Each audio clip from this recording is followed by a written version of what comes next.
Well, hi, this is Ken with Village Green, and today's spotlight is at Jan and John's place out in West Plano. It's a landscape that we just recently finished up. So at this landscape, we started out with some established plants, and then if you look over on the far left-hand side, you'll see that there are those plants are established, and then we had some pretty big blank areas. I believe some of these were lost to the freeze, but it was just time for us to do a refresh on this particular landscape. And the trick was to complement what they already had established over on the left-hand side. And so what we did was on the far right-hand side, we used these are Kaleidoscope Abelias, and they'll get about 3 feet tall. And then we have the Dianthus back behind those. Those are a feathery plant that are going to get red over the winter time. And then this particular variety continues staying red most of the year. In front here, this silver plant we've been using a lot of here lately. These are Dianthus. It's a perennial Dianthus, which means it's going to come back each year. The nice thing is it gets pink blooms, which you can't see right now, but even without the blooms, it turns into this kind of a green silvery colored mound, which is really nice. It gets somewhere, just the mound itself, somewhere around 6 inches, maybe a foot tall. And then next to that we have Carex grass. Behind we use this a lot. This is giant liriope.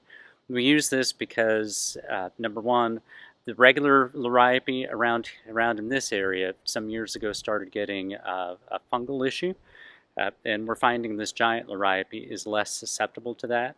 It gets about 2 feet tall, which is just tall enough to go in front of these windows, where they'll be able to see out easily from the windows, but they'll also see over the tops of the giant liriope.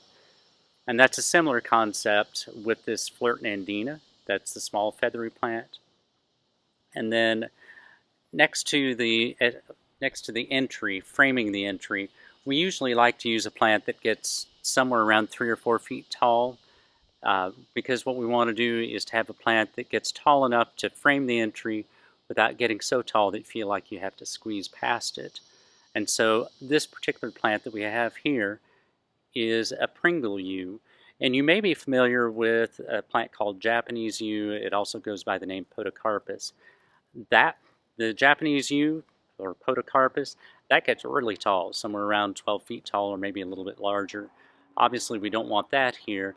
This is the dwarf version of that, and it's only going to get about 3 or 4 feet tall, but very similar needle to it, a nice soft needle and nice texture.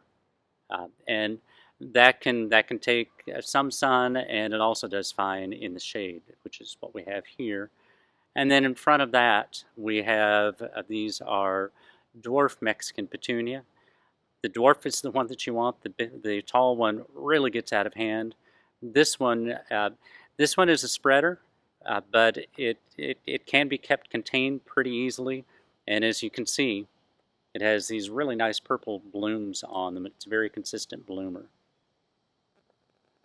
And then we repeated that theme as we went on across.